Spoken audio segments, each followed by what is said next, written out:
ଫଟିଏ ଆଜିର ଶୀର୍ଷକ ସାନ୍ଦୀପନି। ତୁମରି ପରି ପିଲାଟିଏ ନା ତାର ସାନ୍ଦୀପନି। ଆଦର୍ଶ ଗୁରୁଙ୍କ ଆଜ୍ଞା ପାଳନ କରିବାରେ ଶିଷ୍ୟ ଆଦେ ହେଳା କରିବା କଥା ନୁହେଁ, କାରଣ ଅନେକ ସମୟରେ ତାହାରି ମାଧ୍ୟମରେ ହିଁ ଗୁରୁ ନିଜ ଶିଷ୍ୟକୁ ପରୀକ୍ଷା କରିଥାନ୍ତି। ସେହି ପରୀକ୍ଷାରେ ଉତ୍ତୀର୍ଣ୍ଣ ହେଲେ ଜୀବନରେ ବହୁ ଯଶ ଓ ଖ୍ୟାତି ମିଳେ। ସାନ୍ଦୀପନିର କାହାଣୀ ଆମକୁ ଏହି ଶିକ୍ଷା ଦିଏ। ସାନ୍ଦୀପନିର ପିଲାଦିନର କଥା। ବିଦ୍ୟା ଶିକ୍ଷାର ବୟସ ହେବାରୁ ଅନ୍ୟମାନଙ୍କ ପରି ତାକୁ ବି ପଠାଯାଇଥିଲା ଗୁରୁଙ୍କ ଆଶ୍ରମକୁ। ସେ ଖୁବ୍ ମେଧାବୀ ଶିଷ୍ୟ ନଥିଲା, ମାତ୍ର ତାର ହୃଦୟରେ ଗୁରୁଙ୍କ ପ୍ରତି ପ୍ରଗାଢ଼ ଭକ୍ତି ଥିଲା। ଦିନେ ଗୁରୁ ତାକୁ ପରୀକ୍ଷା କରିବାକୁ ଚାହିଁଲେ। ପାଖରେ ଖେଳୁଥିବା ତାଙ୍କ ପୁଅକୁ ଟେକି ନେଇ ଆଶ୍ରମରେ ଏକ ଶୁଖିଲା କୂଅରେ ତାକୁ ଫିଙ୍ଗି ଦେବାକୁ କହିଲେ। ସାନ୍ଦୀପନି କାଳ ବିଳମ୍ବ ନ କରି ଗୁରୁଙ୍କ ପୁଅକୁ ଟେକି ନେଇ କୂଅରେ ପକାଇଦେଲା।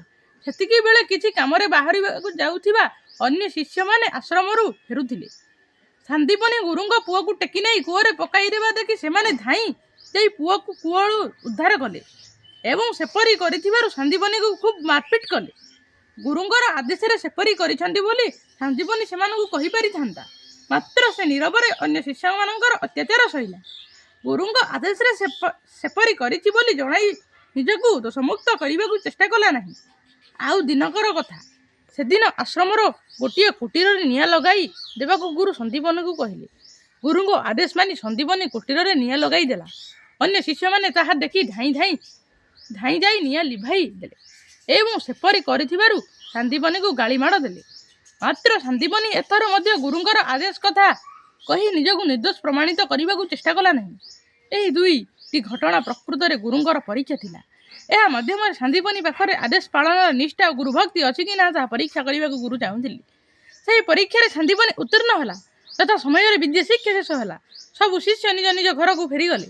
ଗୁରୁଙ୍କର ବୟସ ହୋଇଯାଇଥିଲା, ତେଣୁ କିଛିଦିନ ପରେ ସେ ଶଯ୍ୟାଶାୟୀ ହେଲେ।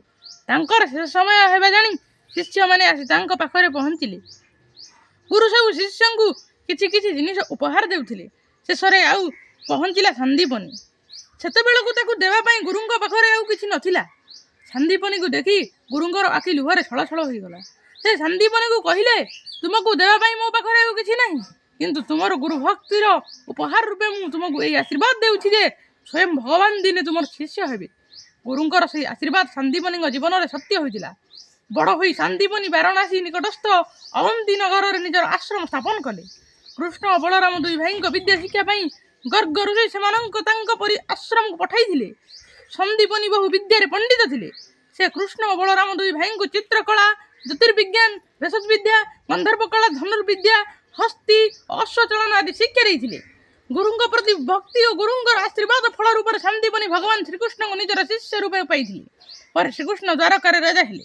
ସେତେବେଳେ ସାନ୍ଦୀପନି ସେଠାକୁ ଆସି ଯଦୁବଂଶମାନଙ୍କର ପୁରୋହିତ ମଧ୍ୟ ହୋଇଥିଲେ।